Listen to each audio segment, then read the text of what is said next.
You can move mine.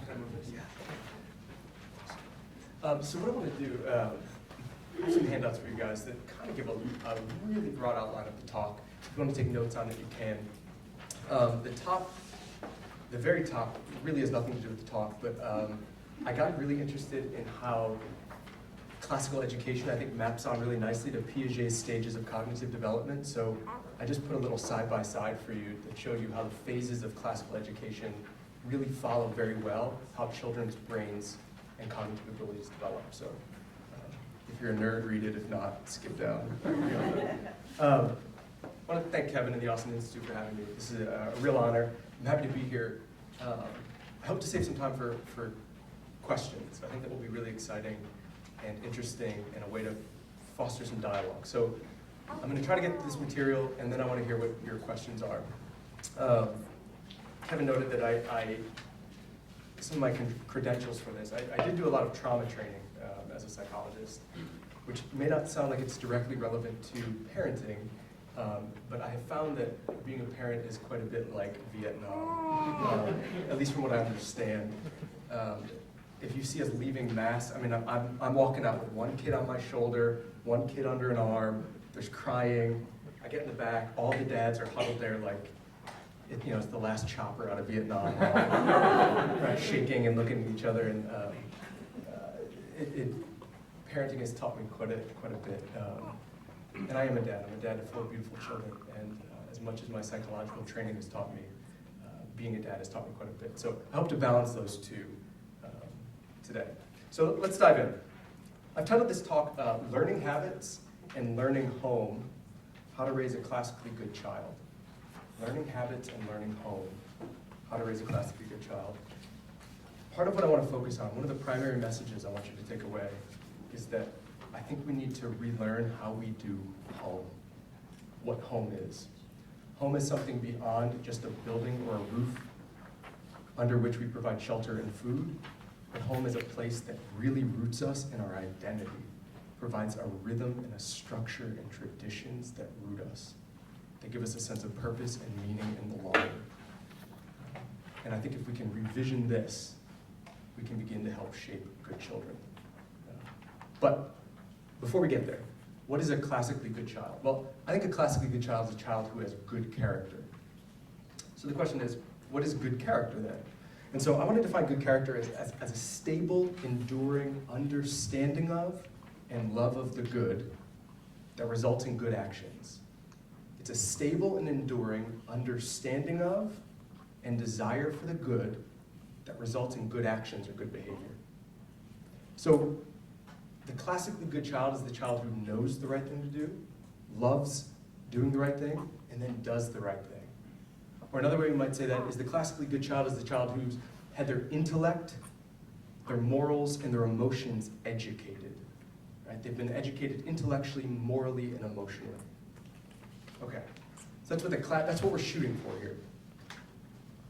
Some preliminary considerations that I think are really important. The first is that character is something that is cultivated and maintained.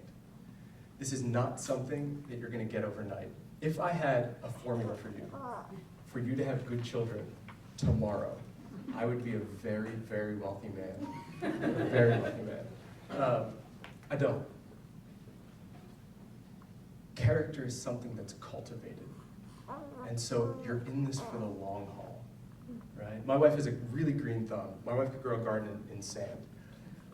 And when we moved up to our new house, she's been spending time amending the garden bed. So if you've ever gardened, you know that sometimes if you have bad soil when you start off, or less than optimal soil, right? The plants the first year, they grow slowly, they're weak and scraggly, and they don't bear fruit. But over time, as you cultivate your garden beds, if you maintain the cultivation that you put into it, the plants grow quicker, they grow stronger, and you start to see fruit. And that is what it is to form character in our children. It's about cultivating and maintaining it. It takes a lot of work, So I want us to appreciate that. The second thing is that we have to work within the limits of, broadly, our child's cognitive abilities. Maybe some of you parents have picked up on this, but 4-year-olds,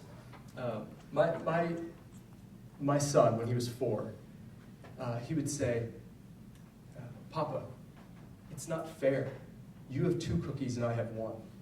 And I said, oh, come here, buddy. I take his cookie and I break it in half and I put it in front of him. Super happy. So 4-year-olds, without boring you to death, 4-year-olds lack something called conservation of matter. They can't do it. They have no clue, right? You take a cookie, you break it in half. He said, I have 2, you have 2. It's fair. Waxing philosophically about fairness and justice to my 4-year-old, right, is a recipe for disaster, right? You have to work with the child's broad cognitive abilities. Now, my 11-year-old the other day was sitting on my lap, and I said, oh, buddy, can you move? And he got his feelings hurt. He felt really sad that I asked him to move. And I said, well, when your brother sits on your lap, does it ever feel like you get tired of it sometimes? And he said, yeah, sometimes I don't like it when Ollie sits on my lap. I said, yeah, okay. Do you still love him, though? And he said, yeah, Papa, I love him. And I said, okay, it's like that. Just like Ollie sits on your lap and you get frustrated but you still love him, sometimes you sit on my lap and I'm tired, I feel, touched out of it, but I still love you, right? So what did I do with him? I was doing something called problem solving by analogy, right? He's 11, he can realize that, oh, just like I do this, this is what's happening over here, right? He's drawing an analogy between the 2 situations. Now, Oliver, who's now 6, was sitting there watching this while I'm going through this problem solving by analogy, and his eyeballs were rolling into his head. He was just like, right? He doesn't get it. 6-year-olds don't do problem solving by analogy. So my point here is this. When we're trying to teach our kids, we have to teach them in developmentally appropriate ways, right? Broadly. Who is this child? What are they capable of cognitively? Now, zooming in more specifically, each child is radically different. And so this is going to be an important takeaway for you guys, but maybe we can get it by analogy. My dad is about 290 pounds on a good day. Temperance, right? Temperance for my dad looks different than temperance for me, right? Virtue for him, good habits for him look different than they do for me. So 4 tacos might be reasonable for my dad. He might actually be pumping the brakes, right? Yeah, I only had 4 tacos. Yeah, great job, Dad. If I only have 4 tacos, right, that's gluttony, right? We're different sizes. My point is this, your children are different. They have different personalities. They have different temperaments. They have different intellectual abilities. You're not forming virtue over child. You're forming virtue in each particular child. So for the shy child, the virtue might be to actually come out of their shell and talk more. Right? For the child that's talking nonstop, the virtue might actually be to quiet down a little bit. Right? So there's not hard and fast rules that we're going to talk about. We're going to talk about principles. We're going to talk about principles. And one of the primary principles is know your individual child. Each individual child. Okay. Another thing about your child's cognitive capacities, they do this really great test in psychology called the Stanford marshmallow experiment. And so you take children and you put a marshmallow in front of them. And you say, okay, now listen, if you can wait 5 minutes and not eat that marshmallow, I'll come back and I'll give you a second marshmallow. Right? And so what do they find? They find that 6, 7, 8, 9, 10-year-olds, they wait. It's a no-brainer, right? Yeah, I'm getting that second marshmallow, man. 3-year-olds, eat it before you're done explaining the dimensions, right? Hey, if you can wait, game over. And my point is this, self-regulation. Part of when we talk about self-regulation, it's a prefrontal cortex, the front part of your brain here, the prefrontal cortex, is primarily responsible for self-regulation. And this grows, it doesn't finish maturing until between like 21 and 23 years of age. Okay? And this is where you do higher order thinking, planning, logic, reasoning, inhibition, stopping something. Quick anecdotal story. At the time he was 4, my Oliver, we were sitting at dinner one night, Friday night, we're having pizza. And out of nowhere, right, we're sitting at the table talking about our day, he takes his pizza crust and he threw it against the wall. And I said, what was that? Oliver, please, what was that? And his eyes welled up. He said, Papa, I don't know. And it was the most honest, genuine answer, right? He didn't. Here's the thing about 4-year-olds. An impulse arises, and because the prefrontal cortex is radically behind their impulses, sometimes very often those impulses come flying out, right? We have to work within the cognitive ability of our kids. We can't expect more of them than they're capable of. The flip side of that, however, is something I want to caution against. We shouldn't fail to expect a lot of them, though, right? We should expect a lot of our kids. We should be constantly striving and challenging and, right, promoting them to function at the most upper levels of their abilities. But we as parents need not get frustrated or lose hope when we're beating our heads against the wall, because this game is about repetition. Good character formation is about repetition. 2 more points. There's a whole bunch of things in here I'm not going to talk about that are important for character development. For example, the quality of your marriage. The type of relationship you and your spouse have, how you guys communicate, whether there's warmth and visible love and affection between you matters for how your kids end up. We're not going to talk about that, but I want you to know that there's a whole bunch we're going to leave out. We can talk about that a little more in the Q&A if you want. But this is sort of a preliminary sketch of some important things that I think are relevant. Also, last thing, you don't have to be perfect, you just have to be good enough. So there's this great concept in psychology called the good enough mother or the good enough father. You don't have to knock this out of the park. You just have to do it better, more frequently than not. Right? So I want us to take a little bit of the pressure off of ourselves. Okay. So now, what does psychology teach us about forming good character? I want to break it up into these 3 domains: to know the good, to love the good, to do the good. So what does psychology tell us about how kids come to know the good?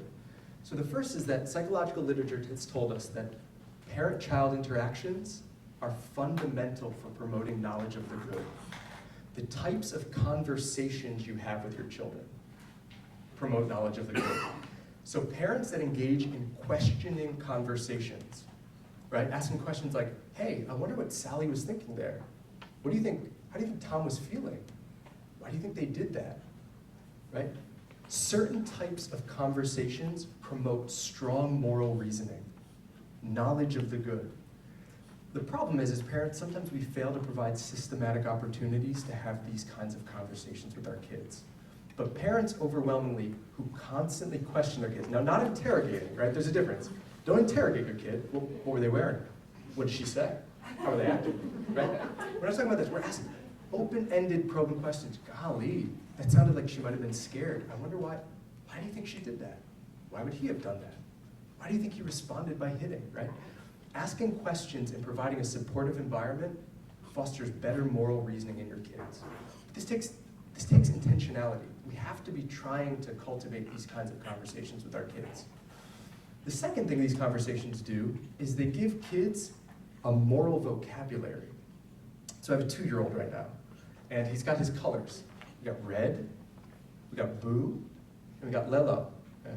Red, blue, and lello. That will change over time, right? So we'll move from red, blue, and yellow to at some point, we'll say purple, and then I'll say mauve, which I think is some sort of offshoot of purple.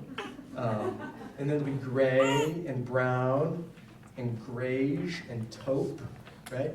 We fine-tune the colors that we teach our kids. Well, we do the same with our moral language, right? By talking with kids in this particular way, we give them language for feelings, we give them language for virtues, we give them a moral language so they know how to talk about the things that are important. So they know how to label what's going on inside of them.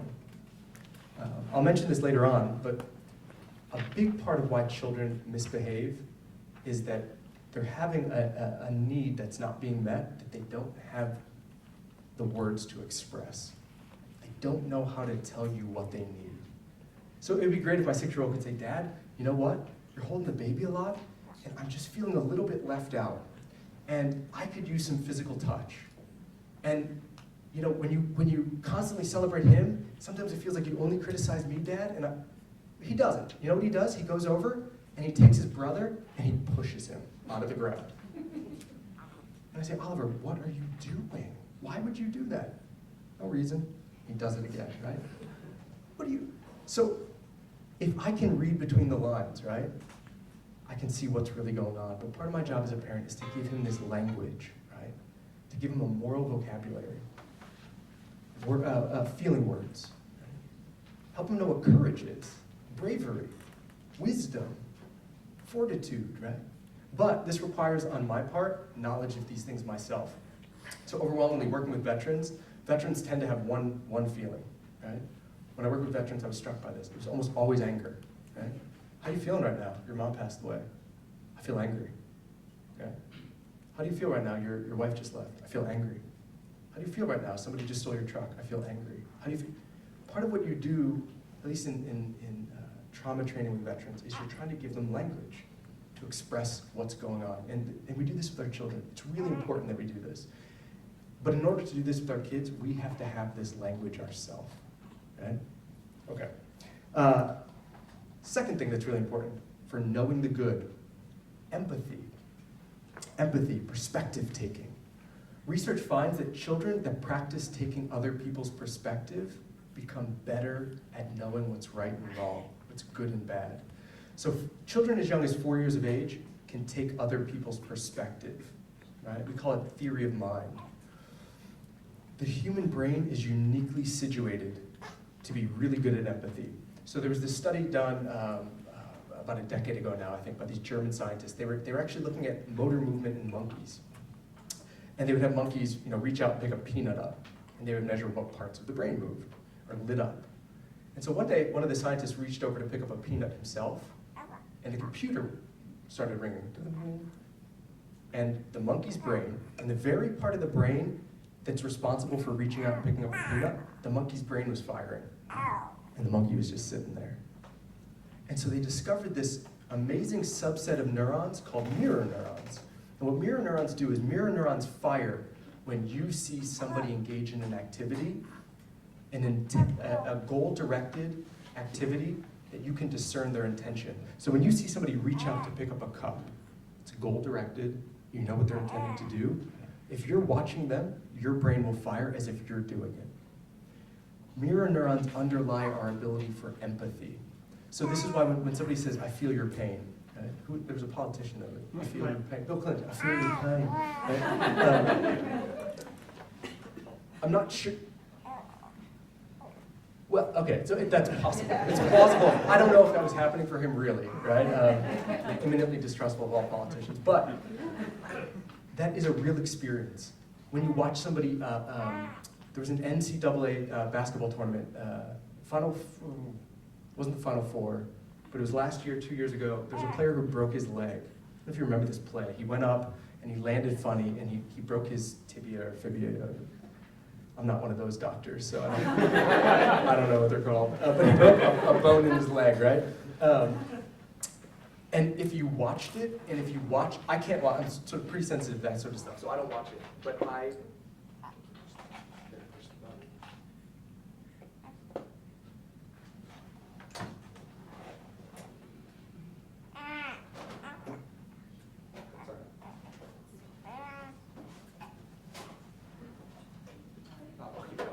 So I didn't watch it, right?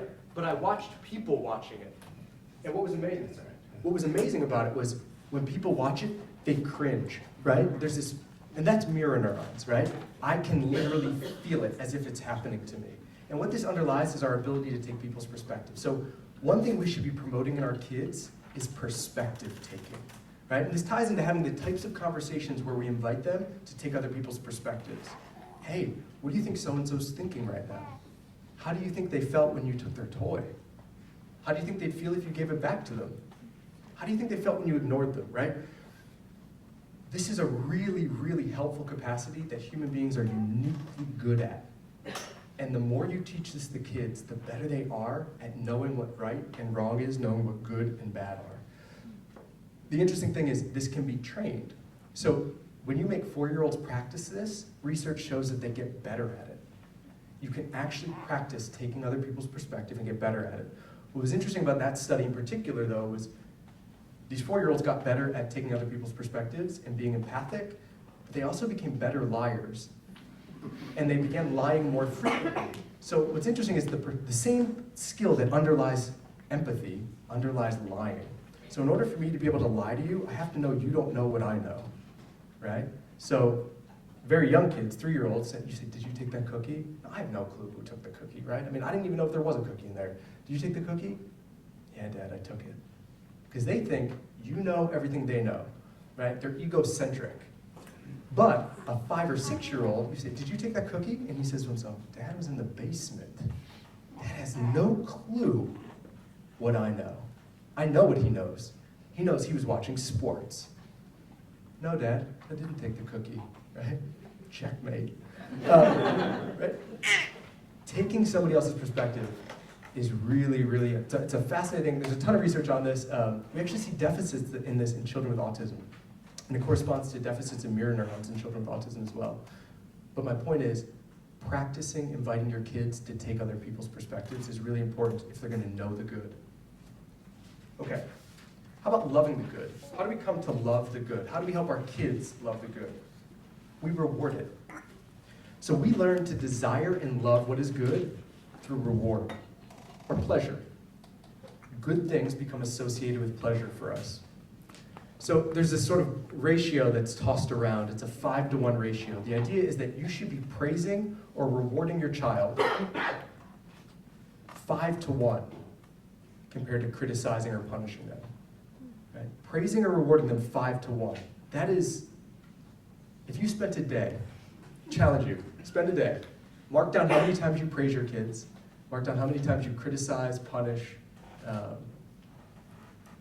punish your child.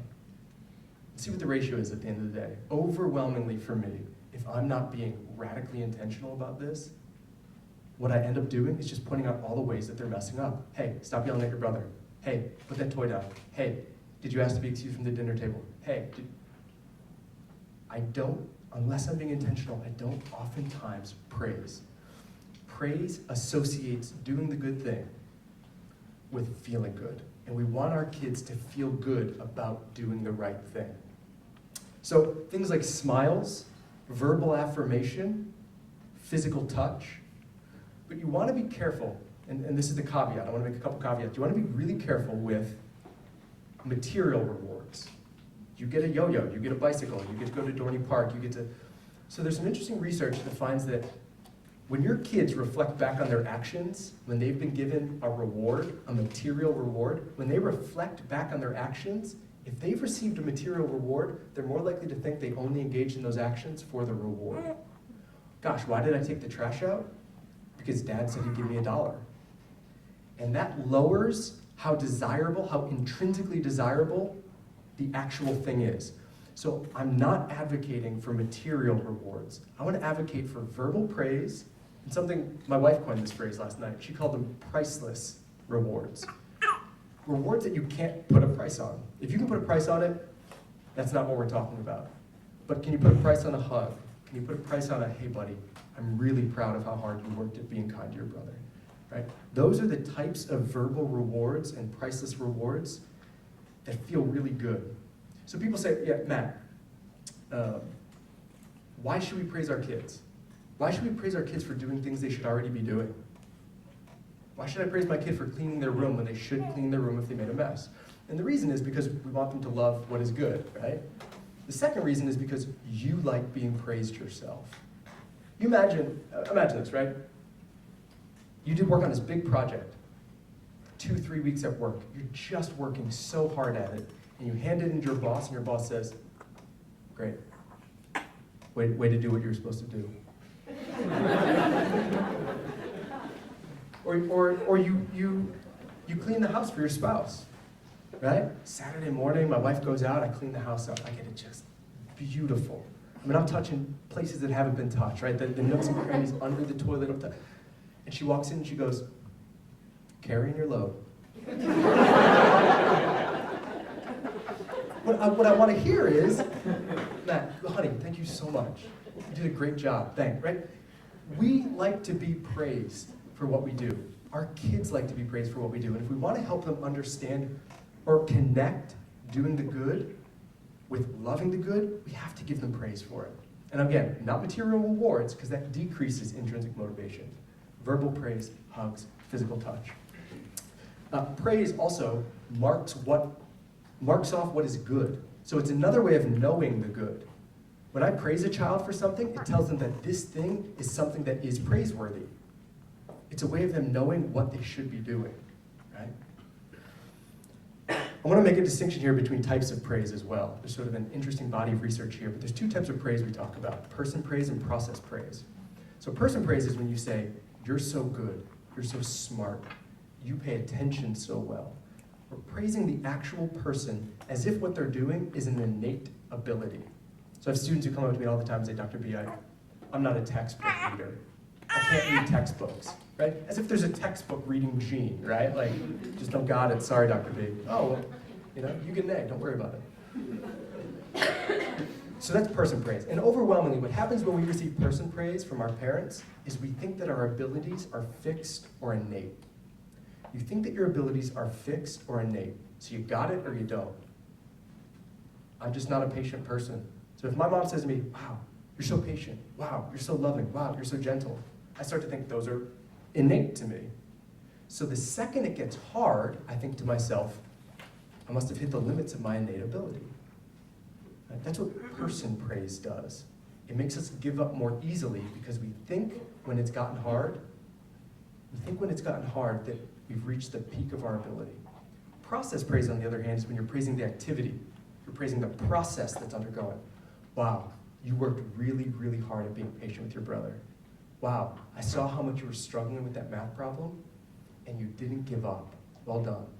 You're praising the activity. And what they find overwhelmingly is that children that receive process praise work harder, cheat less, don't give up as easily, and when they reach an obstacle, view it as an opportunity to try to get better at that skill, right? Person praise versus process praise. So it's really easy for me to default to person praise. Really easy. "Wow, Amelia, you're so kind." And we can do this with virtues. And the problem when we do this with virtues or good habits is, remember, habits are formed through repeated action, trying, and they're hard at first. They're hard. If we're giving our child person praise, they're going to think, "Oh, it's hard, I mustn't be a patient person. Wow, it's hard, I mustn't be a kind person." Rather than giving them the process praise, which will help them think that, "Wow, this is hard," it's an opportunity to get better at it. Okay. Now, doing the good. What's the research show us about doing the good? First off, when we talk about doing the good, we're talking here about willpower, self-regulation. And the research on willpower shows us, first and foremost, that willpower is a muscle, figuratively speaking. Willpower is like a muscle. So muscles can get stronger the more you exercise them. So it turns out, when you give your kids little opportunities to exercise willpower, and by willpower I mean having the capacity to calm and manage your own feelings and desires, and to channel them toward right action, right? When you give your child little opportunities to do this, those little willpower moments build up to bigger willpower. So if you're a runner, I don't know if you're a runner, but it's not recommended to get up off the couch and run a marathon, right? When I get up tomorrow, I'm gonna run a marathon. Actually, the first guy that did that, I think, who ran from Sparta to marathon, right, died. He dropped dead, right? It's like, you don't recommend big things, right? Now, it's better if you do first you run a 5K, right? And then you run a 10K. And then right, you train. You practice and you train your muscles. The same with willpower. So I have students come to me all the time who are struggling with different addictions. And one of the big ones is sort of some sexual addictions, pornography in particular. And they say, "Dr. B, I cannot stop looking at pornography." I said, "Okay, that's a big thing." Now, they want to know how to exercise willpower and not look at pornography. And I say, "Okay, well, when your alarm goes off in the morning, what do you do?" And so I hit snooze, like right away. I'm like, "Oh, okay." And then what do you do when it goes off the second time? "Oh, I snooze again, for sure." Like, "Oh, okay, great. How often do you come to class?" 75% of the time? Yeah, probably solid 75% of the time. But they're not exercising willpower in little things, and they expect to have it in big things. And we do the same with our kids. And we set them up for failure when we ask them to have really great self-regulation in big moments, and we haven't been training them up in little things. And so we need to give our children opportunities, numerous, ample opportunities to practice willpower in ways that they can succeed. So they're exercising the muscle.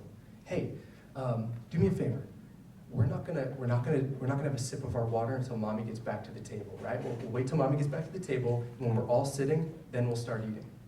So I'm asking Oliver to exercise willpower for the next 45 seconds, right? Because I know he can do it, right? It's about his window. I ask him to do that, but I ask him to do it time and time again.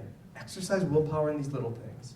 And then when we go to Mass, which is an hour, right? When we go to church, I can say, hey, can you try to sit still for an hour for me, right? We're building up in small things to bigger things. I think we have to appreciate that this is how kids need to learn. They need practice and willpower. Second thing is, willpower really does require energy.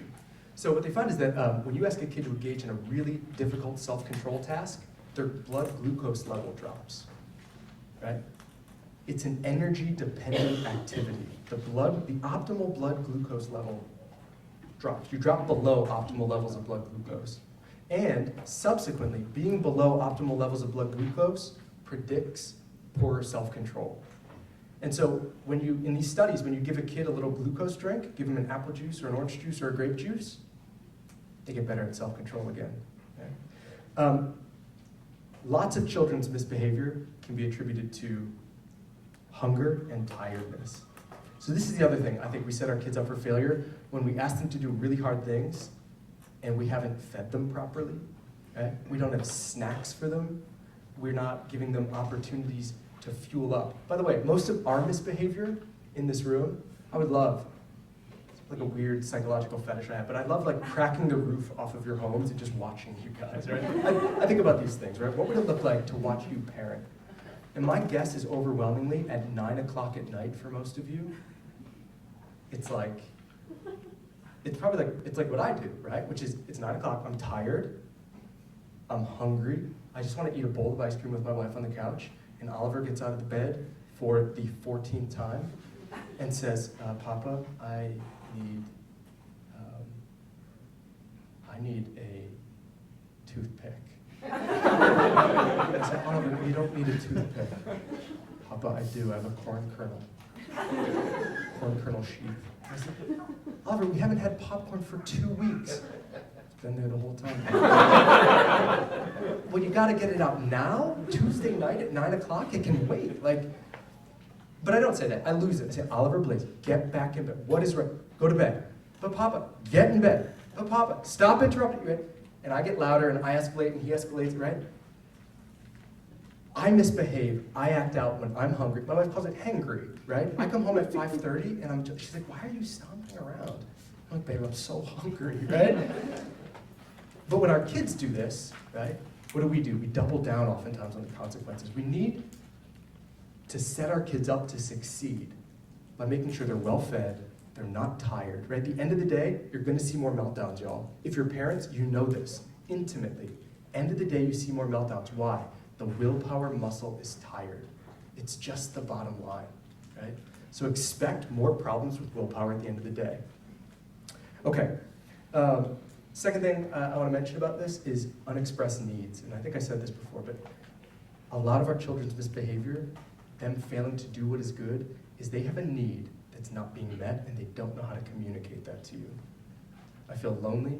This morning before I left, I heard the kids yell at Oliver. Ollie! They just yelled his name. Ollie! Ollie, stop! And I went downstairs and said, what's going on? And Oliver is standing in front of the TV and he's holding mom's bracelets up in front of the TV and we can't see. I said, okay. So I said, Ollie, what's the problem? Nothing, Papa. So as I ask him more questions, it turns out he's feeling left out, right? The kids were on the couch talking about the show they were watching.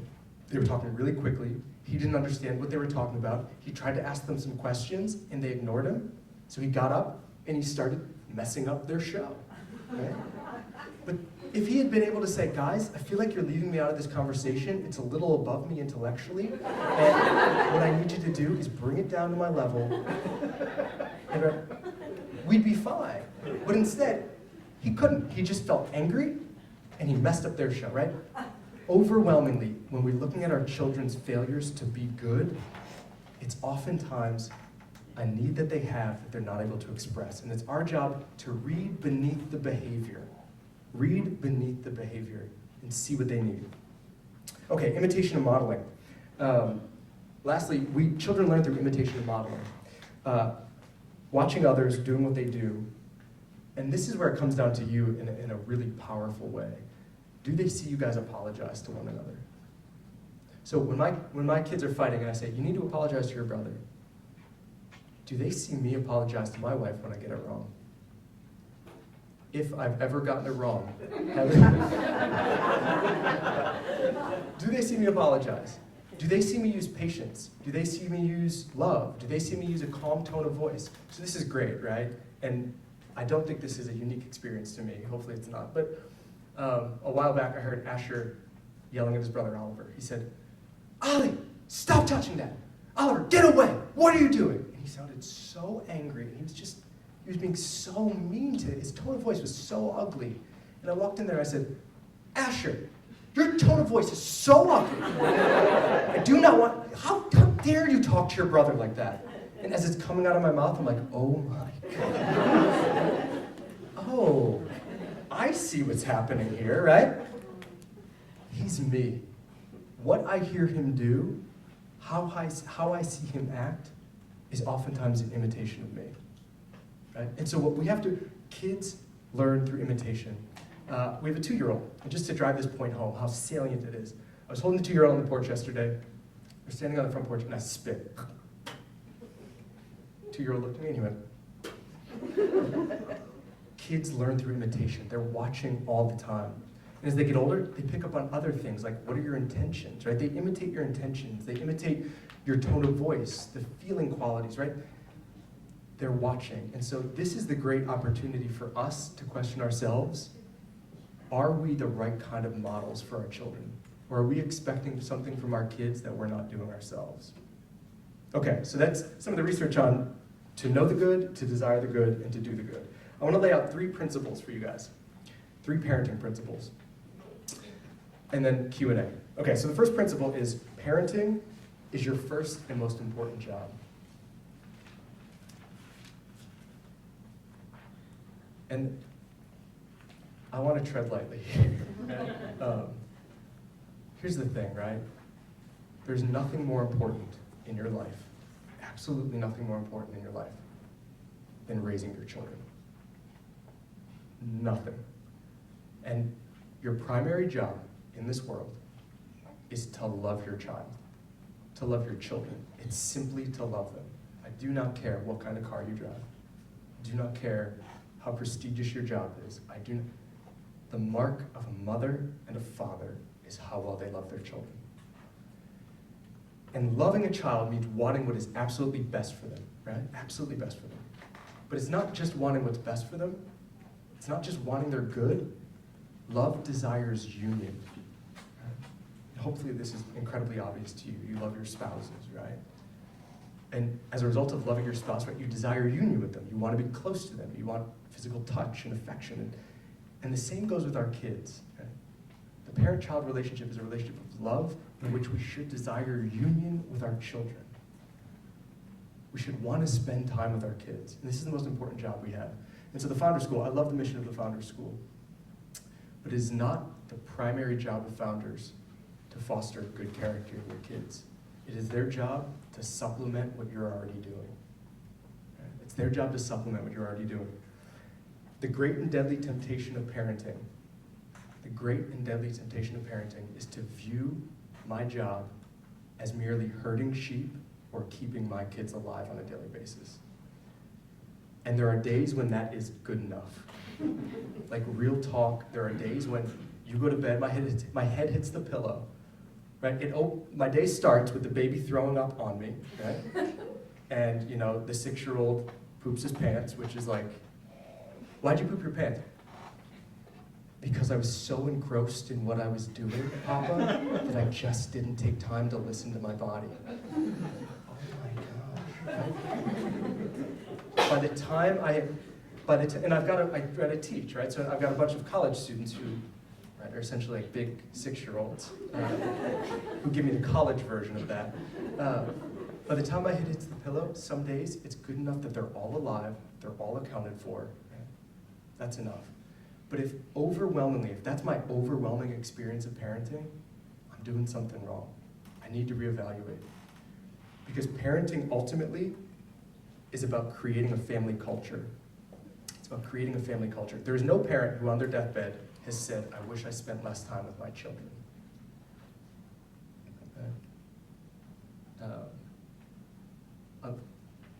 Unless the parent's dying alone and their child's not there with them, at what point you might say, I wish I hadn't spent so much time with my child.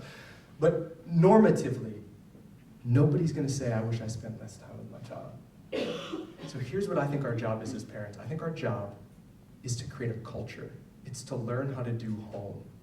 How many people in here are on Instagram? Don't be ashamed. I know there's some guys in here too that are, who are afraid to raise their hand. Okay. Oh, this winter, there was this thing going around, at least in the circles my wife rolls in, called Psy.D. Do you guys know what Psy.D is?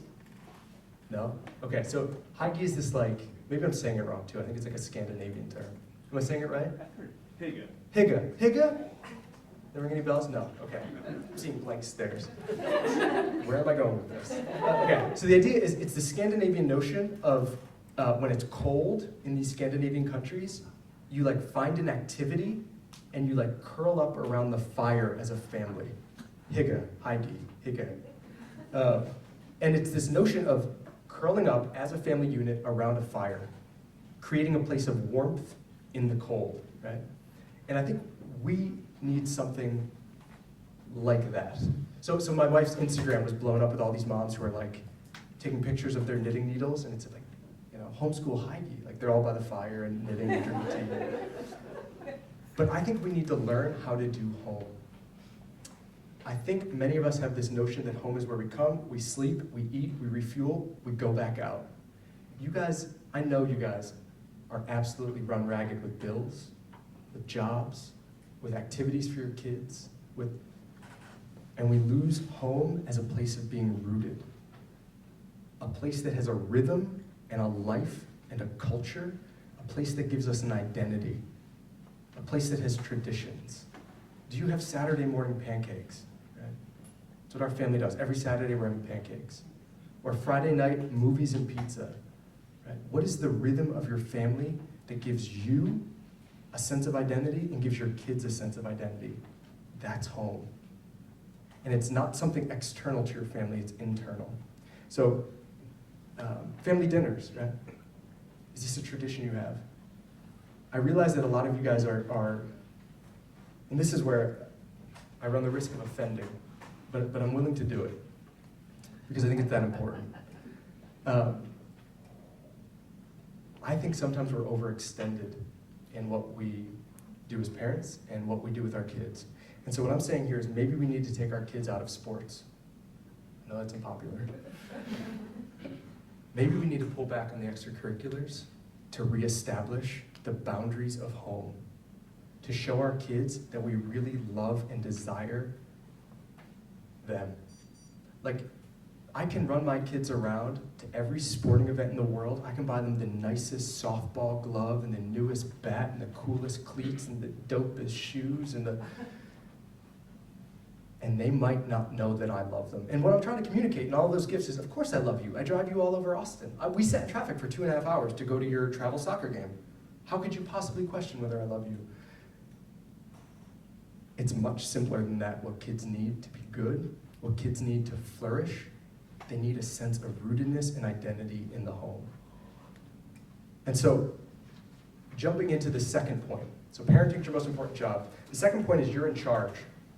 And this is where we're going to talk about another controversial issue, discipline. But the first thing I want to say about you're in charge is I want to say a king doesn't only create the rules of the kingdom, a king protects the boundaries of a kingdom. A queen doesn't just make the rules, a queen protects the boundaries. And so when I say you're in charge, I'm continuing that last point. And what I mean by that is you may have to say no to good things for your kids. I don't think baseball's a bad thing. I don't think soccer is a bad thing. I don't think chess club's a bad thing. I don't think gymnastics is a bad thing. But you might have to say no to really good things in order to establish the family culture that is best for your child. And that's hard. That's hard. Am I willing to sacrifice prestige at my job in order to create the family culture I think is best? Am I willing to sacrifice having promotions that might get me more money, that might get me nicer things, or let us take better trips, or in order to establish the boundaries of my family and create this safe space with a rhythm and with a life of its own? Because that takes work, that takes time, and that is a job. That's a real job. My wife stays at home, right? And sometimes I feel, she doesn't seem to get offended, but I feel offended for her sometimes when people sort of talk about being a stay-at-home mom as like it's so easy. Like, my wife spends so much time cultivating a family life and culture for us, making sure the space is the kind of space we want. Where's our TV? Do we allow gadgets at the table? Right? She's creating a family life and space, and it's my job to participate in that and to be an active part in that. And that takes a tremendous amount of time and energy. And we have to exercise that charge that we have.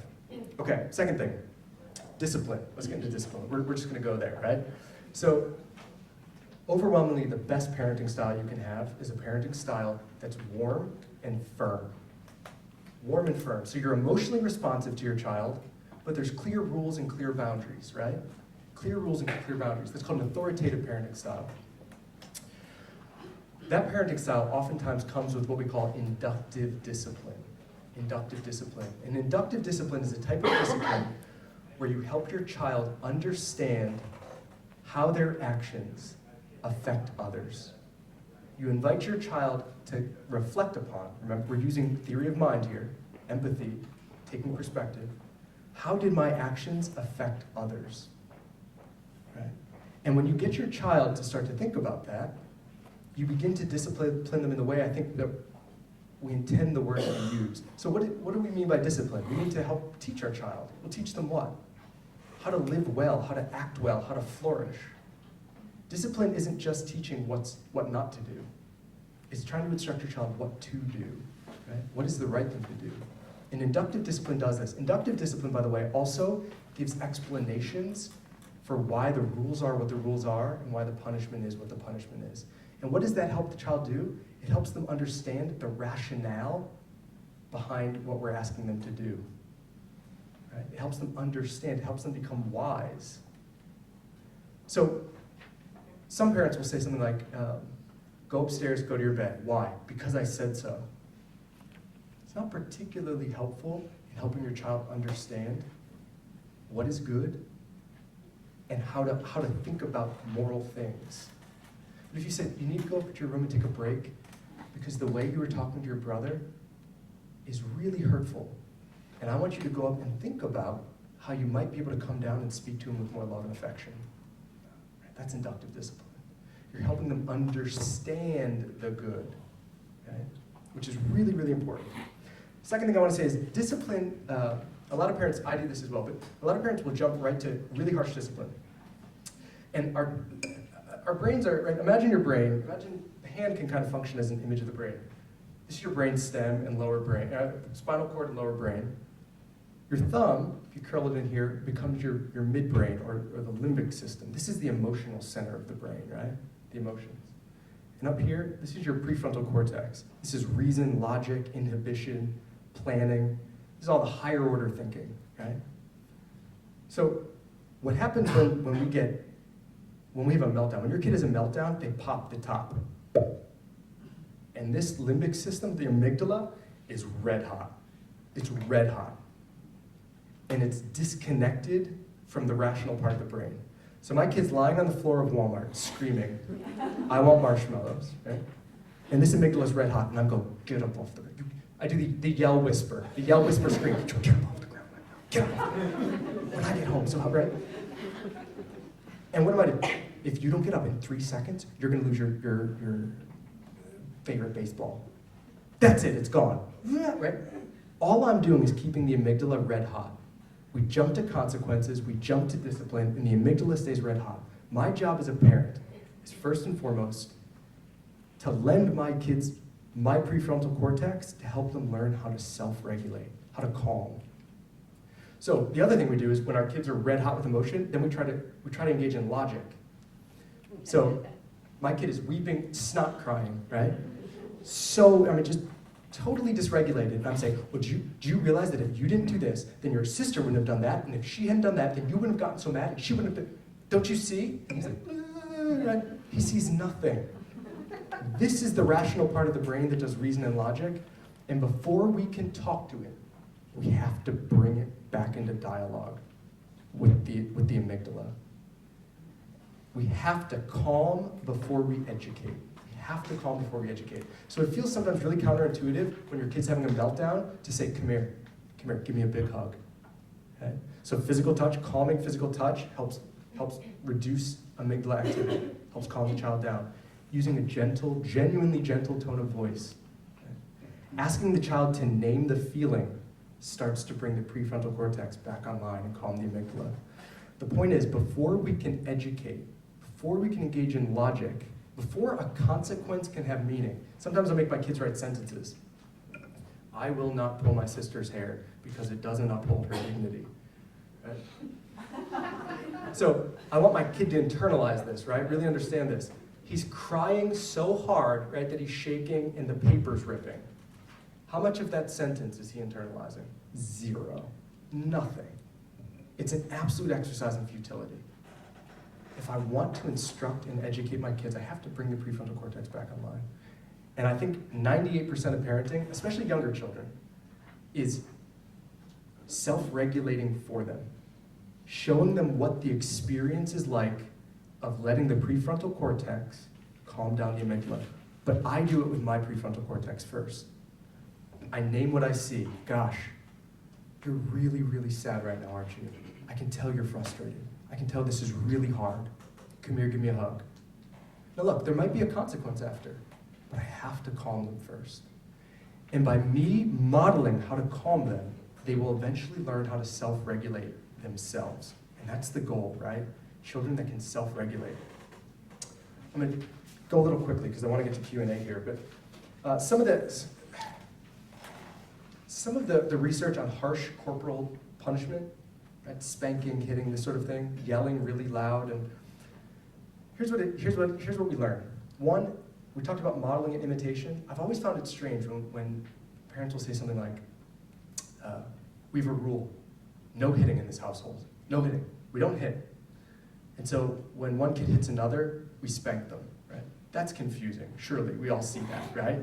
Yeah, this is for hitting your sister, right? Or some parents will say like, well, I never spank when I'm angry, which I've always found equally sort of, I don't know what that looks like, I've never seen somebody do that, but I imagine it's horrifying to watch, right? Like, it's sort of like robotic, like, I'm not angry at you. Like, I would rather somebody be angry at me and spank me than sort of like, no facial anything, right? But here's the point. When we punish our kids harshly, spanking, screaming, what happens is they start to focus on their own distress. They become dysregulated. And they focus on their own distress. I hurt so bad. I'm so scared. Dad's yelling. He's so angry. How they feel. But that's not the purpose of discipline. The purpose of discipline is to turn them toward seeing how their actions have affected others. And kids can't take other people's perspectives when that amygdala is red hot. So by engaging in really harsh discipline, we're turning our kids inwards toward themselves and their own pain, rather than turning them outwards toward how did my actions affect others? How did me hitting my sister make her feel? I can't do that when I'm sitting on the steps crying because I've just been spanked or screamed at, right? I can't do that. Second thing is, kids who are really harshly punished learn how to discriminate. Here's the interesting thing about harsh punishment. You learn to discriminate, it doesn't generalize. Here's what I mean by that. If you whomp on your kid for saying a cuss word, what they learn is, oh, I can't say a cuss word here, but they'll keep saying it everywhere else. But they learn, I can't say it in front of mom or dad, right? Harsh punishment teaches kids how to discriminate where they can and can't get away with things. Reward generalizes. If you want to see a behavior generalize, find the good behavior you want to see and begin praising that behavior, rather than harshly punishing the behavior you don't want to see, because that just discriminates the behavior. Obviously, if you're avoid love withdrawal or power assertion, I don't think scaring kids is the way to get them to be classically good. Because then you have kids who do the right thing out of fear rather than out of love of the good. Right? And that's not what we want. We don't want kids to act well because they're afraid of dad. We want them to act well because they genuinely love what is good. And there's a difference. This means, however, that we might need to create opportunities for our kids to practice acting well. So one of the techniques in, if you have disruptive children, sometimes one thing they'll recommend in psychology that you do is if your kid is interrupting you a lot, get on the phone, make phone calls, and then every minute that goes by that they don't interrupt you, give them verbal praise. I'm so proud that you didn't interrupt me. Thank you so much. Go back to your conversation. Praise them again after a minute, right? And then slowly, a minute can go to 2, can go to 5, can go to 10, right? And eventually you can have a conversation without your kid interrupting you. But sometimes we need to create opportunities for our kids to act the way we want them to. We need to create opportunities that we can reward them. Because again, throughout the day, there are so many opportunities to just criticize, punish, and manage. Are we creating and cultivating opportunities? So sometimes I'll have the boys go up in the room and play together. Hey, Asher, will you go up and help Ollie build that little Lego thing that he's really been wanting to build? Yeah, Papa, yeah, I'll go up, I'll help him. So they go upstairs, and after they've been doing it for 2 minutes, they're working together, they're vibing, hey, Asher, I'm so proud of you. You're working so hard at being patient with Ollie. Doing awesome. Ollie, you're following your brother's instructions so well. Good job. And I'll just check in periodically and give them verbal praise. I need to create opportunities for them to succeed and have the experience of succeeding at being good. I need to create opportunities for that.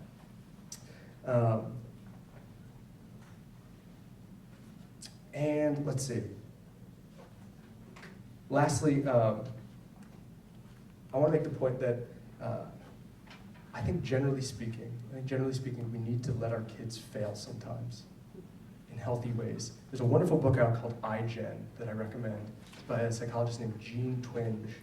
And iGen is anyone born between 1995 and about 2012. There's a couple different names for that cohort, but some people are calling them iGen. And it's the first generation to grow up whose parents have had cell phones and who themselves will have grown up in an age that has cell phones from the day they were born. And what we're finding with iGen is they have really fragmented attention. They have a hard time paying attention, which, by the way, is a muscle. Again, so I have students who come up and say, Dr. B, I just can't pay attention. I just can't do it. You don't practice it. When you practice paying attention, you get better at paying attention. But when I've got my iPhone out, right, and I'm constantly checking my phone and then scrolling Instagram, scrolling Facebook, jumping on Twitter, I don't even know it, jumping on whatever the other social media things are that are out there, right? I fragment my attention. I never learn. How many of you guys read full articles when you're scrolling your Facebook, top to finish? You scroll, you read part of it, move on to the next one, read part of it, right? We're fragmenting our attention. These kids have the highest rate of anxiety and depression of any cohort to come through college to date. Right? Part of the reason they're so anxious and depressed, here's some good news. They're actually engaging in less premarital sex and less drinking, which you think on the surface is really good, and it is. But the reason they're engaging in less drinking and premarital sex is because they're actually hanging out with each other less. So kids today are just as happy to sit in their room on their phone and send somebody a text message or a Snapchat, that's the other one, Snapchat, as they are to actually be in their physical company. Right? We are social creatures. Aristotle said this, right? We're political creatures. We're creatures that social interaction is fundamental to us, and we have this digital interaction platform now that isn't giving us what we actually need fundamentally as human beings, and we're seeing the consequences from it in this generation. But we need to let them fail. In this generation, they're hanging out with their parents more, which is good. On the surface, it's really good. But what happens is parents are oftentimes preventing pain and suffering in their kids. And I think we need to allow our kids to fail in healthy ways. Because when you fail, it fosters perseverance and resilience. I learned that when I fail, I'm not crushed, I'm not devastated, I can get up, I can work hard. and I can oftentimes overcome, but even if I don't, I can be okay. Resilience is fostered through failure. We need to let our kids fail. So I'll stop there. That's the end of what I've got. I want to hear some of your questions. Thoughts, comments, questions, concerns, anything like that. So don't be afraid to out yourself, by the way. We're all in this together. If there's anyone here who's doing this perfectly, please see me. I want to co-author a book with you. I mean, tons of money. But questions? I see some hands up. We'll go in order here. Here, there, there. Yeah. So what type of discipline would you recommend? You talk a lot about praise, you kind of touched on discipline. So we do things, in our house we'll do timeouts. But whenever we're giving a timeout, again, we're always doing inductive discipline. So the twofold sort of mark of inductive discipline is you first help the child see how their behavior has affected others. Help them see how their behavior has affected others, how it's made them feel, ask them to take the other person's perspective. That's what we want. And the second mark is you explain the consequence or the rules. The reason we don't do that is because, or the reason you have to give up your Legos for the rest of the day is because. So you're helping them learn to understand moral reasoning by giving them explanations, and you're also practicing taking other people's perspective, which is giving them a sense internally of how would I feel? That would feel bad. That mustn't be good, right? So I think first and foremost, inductive discipline. Now, sometimes then there's a consequence that follows, right? You're gonna take a time out, we're gonna take your Legos away, you're not gonna be able to watch a show. Sometimes after the kids finish school, they'll be able to watch an episode or two. We're not gonna watch an episode today. Here's why, right? Sometimes they need to walk away and take a break. You need to go to your room, and you need to calm down. And we give them some techniques too. So I'm not advocating for no discipline. There needs to be boundaries and rules, and they have to be firm. But you can be warm and responsive in the midst of this, right? Recognizing that it's hard, by the way. What you're asking a kid to do is hard. I know it's hard to not pull your brother's hair when so Asher builds these beautiful Lego creations, huge. I mean, he's just such an amazing builder. Sometimes Oliver will come in and just, now imagine I don't know what the adult equivalent of that is, but I don't know, you spend $1 million and built a house, right? And somebody comes in with a wrecking ball, and you'd just be going bananas, right? I'm asking them to do something hard. I know it's hard. I know it's really hard. Right? Empathize with them. Show them, model for them what you want to see them do with their brother or sister. I know this is hard for you. I know it is. But we have rules, we have things, right? So I don't think punishment is wrong. I think there are really healthy punishments. Timeouts. We write sentences, but only writing sentences if you first calm them down. And I need you to write these 3 sentences because I want to help you remember. It sounds like a very classical thing to do, right? A lot of grammar, repetition, dictation, right? I'm going to say a sentence to you. I want you to write it 3 times now. But first calming them before you do that. So the name of the game is inductive discipline. I have 2 books for you guys on this, by the way. There's a book called The Whole Brain Child, which I think is very good. And it just has great parenting advice across the board.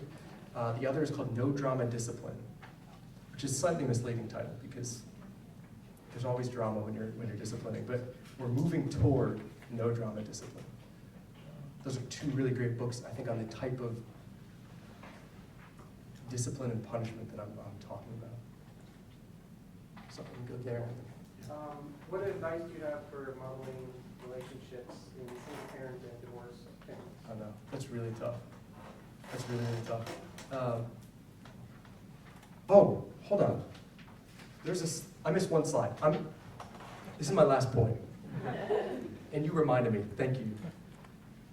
The final point is create a community of good examples. Create a community of good examples. Gosh, thank you. We need to not only be the kinds of people that we want our kids to be, right? So we need to not only model forgiveness, patience, love, talking with a kind voice, using gentle hands ourselves. Let our kids go with us and go to the grocery store and see what honesty looks like when the cashier gives us 10 cents extra. We say, oh, you know what? Hey, you gave me a little too much. We need to model that. Here's the other thing. We need to surround our kids by the kinds of moral exemplars, the kinds of good people we want them to become. Who do your kids hang out with? Who are their friends? Who are their peers? Again, you're in charge. Right? So monitoring who your kids hang out with. And I think it's okay sometimes to say, you know what, we don't want you hanging out with this particular person. The second thing is movies, books, literature, art. What movies do your kids watch? Are they movies that teach them what courage, what bravery is? Are they the kind of movies, right? This all ties into this creating a home. When my kids watch a movie now, we can sit down and we can talk about, hey, what do you think that character was thinking? Perspective taking. Do you think it was hard? He was really brave, wasn't he? I'm giving language to their feelings and giving language to the virtues. I can ask them questions, right? I'm having the kind of conversation that helps moral reasoning. What kind of art is your kid seeing? Right?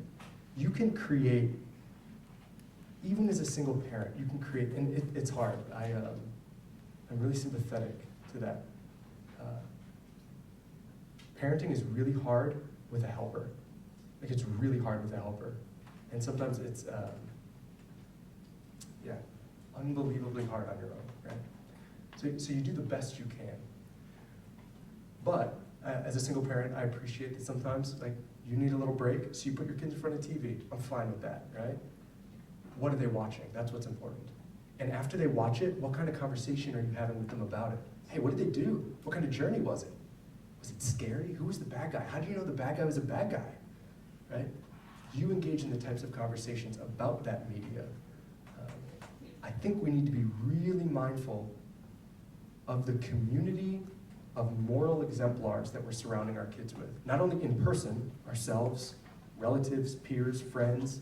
And this school, right, this is great. The kind of school you want your kids to go to be around the kinds of teachers, headmasters, that they're good moral exemplars. And their peers are all striving toward it as well. This is a great start. But when you get home, books, literature, art. We read this book about a dragon and a knight and a scroll and a princess, and I'm asking the kid, okay, who's the good guy? So the knight actually ends up falling in this book. And his squire, the little squire boy, helps him, the squire and the scroll. And so I'm asking my kids as we read about it, I don't just end the book and close it and say, okay, good night, guys, see you. And I ask them questions about it. I ask them to reason morally, to take perspective, to name the things they're seeing. So even if sometimes we have to let as a single parent, if you have to let the TV babysit the kids sometimes, which I think is fine. Because again, we got to do, in order to do this well, we have to be well ourselves, right? So as a single parent, you need time to recharge, you need time to take a break, you need time to, and so while your kids are watching TV, you're watching a show, or if you need to take a nap, or just be mindful of what you're putting in front of them. What are the examples they're seeing? I think there's a lot of crap out there on TV. I don't need to tell you guys. A lot of crap out there on TV. A lot of crap on those phones. What music are they listening to? Like, I don't even know if Justin Bieber's still popular, but he's my last real frame of reference. So, is Justin Bieber, is he the guy I want my kids listening to? Or Taylor Swift? Or are they the moral exemplars? Or not? But just encourage you, man. Just you do the best you can, and you try to surround yourself by friends and peers that can provide that example with you. So, yeah. Question here? Yeah. Thank you. Yeah. So you said that rewards that are material are not good. Yeah. It's better the other kind of rewards. Yeah. So how do you, we have a chart, and at the end of the week or the month, Yeah. we give them some money. Yeah. Or, how do you Yeah. transition from, oh, you're not gonna get your money anymore? Imagine if they did that at your job, right? Hey Matt, you're doing great, but you're not going to get paid anymore for it. We want you to value it intrinsically. You do it very patiently. Yeah, so I think it's hard. We started off the same way. And again, the reason, just to make clear the reason we don't do that is because when you give external or material rewards, when you think back on why you did it, you tend to think you only did it for the reward. It decreases how desirable it is in and of itself. So we want these things we're asking. I want Asher not to take out the trash because he gets $1, but I want him to take out the trash because he sees how happy it makes the family. That when my wife sees it, she's like, Asher, great job, buddy. And his sister Amelia says, thanks, Asher, I was tripping over that all day. And Oliver says, yeah, that doesn't smell in the kitchen anymore. And he feels proud of contributing to the family. And that's another really important point for forming, I think, virtue of your character is there is a real reward in feeling like you have a real place and role in your family. I do something that nobody else can do. I contribute. I'm essential to this family. Right? And that is a reward in and of itself. Feeling like you have roots, a place, feeling like I'm absolutely indispensable for this family. So how do you transition? Slowly. I think you transition slowly. You're gonna say like, okay guys, here, we're gonna do this for the next month. And we'll keep giving you $1 for the next month. But then after that, we're not gonna give $1 anymore. Maybe we'll only, at the end of each month, if you've done your chore chart well, at the end of each month, we'll go have a dinner somewhere at their favorite pizza place, or we'll go, mom will make your favorite meal. Then you're transitioning in a twofold way. One, you're sort of starting to move away from the external rewards, but you're going to do something as a family, right? So if you guys can do your chore chart, or you get to come with mom on, like, my 11-year-old loves going grocery shopping with my wife. Mom, can I go to the Kroger with you? I'm like, he loves it. That's a reward for him. It's so simple to say, hey buddy, if you can do all your chores, you can come to the grocery store during the day. Love it. And then you load him up with stuff, like a packed mule, right? But you're creating that family time, that rhythm, that culture. As you transition away from $1 for this thing, you're creating this, right? So bring it back into some group reward. I'll take you and your brother, or you and your sister, I'll take you to the movie, or we'll do something together. We'll go to the science museum downtown, so it'll be something you guys can engage in together that will start to foster or solidify the family culture more. And then you can slowly begin to move away from that to simply verbal praise. It makes me so happy and proud to see how you wash those dishes. You're doing great. Like, I don't even see a bit of cheese on the plate anymore. You're so good at it, right? That feels really good. I mean, think about yourself. When somebody praises you, it is rewarding. Hey, I really love your shoes. They look great. Hey man, you must work, I bet you work hard at working out, dude. You're doing great. Look, they're turning red. It feels so good. Like, we're adults and it feels good. Our kids love that feeling. That's all they need. We don't need, and it's simpler than we make it oftentimes. We don't need to be giving them rewards and parties and just saying, hey, you're doing awesome. Here's what we want to feel desired and desirable. All of us do, including our kids. And they want to feel like we see them, we get them, we desire them. You're awesome. You're doing great. You're doing great. I'm so proud of you. Right? You can't praise your child enough. You cannot praise your child enough in the right way. If we're talking about praising them for doing good and engaging in activity, you can't. I don't think you can.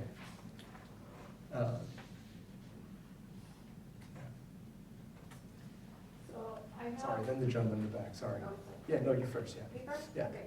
So I have a hard time knowing, I have 4 girls, knowing the character, the temperament Yes. of them. Yes. Any good book of Yeah, there's, it's not a religious book per se. It's got God in the title, so I don't know if that turns you off to it, but I don't think it has. You can read it, and if you're averse to that sort of thing, you can sort of leave certain parts out. But there's a book called, I think it's called The Temperament God Gave Your Child, and it gives a really nice overview of the 4 temperaments: sanguine, phlegmatic, choleric, melancholic. And it tells you what to expect. So the sanguine child, the outgoing child, the life of the party. So it tells you the positives of each and the negatives of each. And that has helped me parent my Amelia. So my Amelia is the creative, artsy. I mean, she is just, I can't tell you the things she draws. She wrote a poem the other day that had me in tears. She's 8. It was like it was about seeing beauty in a raindrop as the light reflected on it, right? I couldn't write that. But she's incredibly melancholic. So if you correct her, she feels it really deeply, but she won't tell you. She gets quiet, and she walks away, and she broods over it for weeks. And so 4 weeks later, we're doing something, and she says, Papa, You remember when I was playing with Benedict and you told me to stop shouting so loud? I was like, yeah, I mean, yeah, that was a long time ago, right? And she's like, I've been thinking about it every day, Papa, and I just think, you've been thinking about that every day? Every day. That's a melancholic temperament. People who feel deeply, they hold on to it, they process, they chew on it, right? They're not likely to speak out until after a long. That has helped me understand her temperament so much more than, say, Oliver, who's just like, Ollie's the sanguine, like, we're gonna rock and roll, like right now, right here. And so, by the way, their temperaments require that I teach them differently. Amelia, so physical touch for the boys love being touched. It's a great reward for them. Snuggle up on a chair. That's why it really hurt Asher's feelings when I asked him to get off my lap. He loves physical touch. Amelia, on the other hand, if I start playing with her hair, she's just like, slowly move my hand away. When she wants physical touch, she tells me. She comes over and she says, Papa, will you brush my hair? Yeah, baby. Or she'll come over and she says, Papa, can I sit in your lap now? Yeah. She lets me know. Right? So The Temperament God Gave Your Child is the name of the book. It's by Art Bennett. Art Bennett. It's a really great book. And about the cognitive development? Yeah, golly. Sorry. That book, The Whole Brain Child, touches on that in a really sort of simple way. But if you can also look at things like, The Whole Brain Child is a great book. That will touch on it absolutely in the way you want. But if you Google Piaget, Piaget, it's a Swiss psychologist, you'll find some websites that have sort of a lay introduction to the abilities that kids have. Like abstract thinking, it's the last stage. Somewhere after the age of 11, your kids get good at thinking abstractly. Which, by the way, if any of you have adolescents, any adolescents? Okay, yeah. So what happens overwhelmingly with adolescents is we think that when they go into the teen years, we think they're being really, really disrespectful. So my 11-year-old's just starting to get there. I used to walk in the house and I'd get an ice cream sandwich. And he'd say, Papa, can I have one? And I'd say, oh, no, buddy. No, you can't. It's going to spoil your dinner. And he'd say, oh, okay. And that was like a sufficient reason for him. Right? And now I walk in, I get an ice cream sandwich, and he says, Dad, can I have an ice cream sandwich? And I said, no, buddy, it's going to spoil your dinner. And he goes, how? And so what do I say? I say, how dare you talk back to me? Right? So all of a sudden, he seems really, really defiant and disrespectful to me, and he's not. You know what's happening? He's got these new cognitive abilities. He can actually reason now, and he can reason abstractly, and he can see logic in things, and he can realize when my logic is faulty, and all he's doing is calling BS. It's meaningless, Dad. You get one, why don't I get one? Like, we're roughly the same size, right? But I think that's disrespectful. All he's doing, it's like somebody who's sharpening or learning how to, it's like when you teach freshmen in college philosophy. First time a freshman in psychology, freshman in philosophy, a freshman student takes philosophy, they think they're like the logic machine. Logical fallacy, straw man, right? Like, appeal to authority. It's like so obnoxious and annoying, but they have this new ability and they're just trying it out everywhere. And that's what teens are doing. That's what adolescents are doing. So it can seem like they're being obnoxious and disrespectful, and they're not. They're just seeing things. They're not letting us get away with our loose logic anymore. That's what they're doing. You can't stay out till after 10. Why? Because you have to get up early in the morning. But if I don't have to go to bed till 11, why can't I stay out till 11:15? I'll be in bed by 11. Well, right? They're asking why, and I don't have a good reason. And that feels really frustrating to me, right? So I think we also need to reconceptualize how we think about adolescent defiance. Their new cognitive abilities are pumping, and they're excited about it.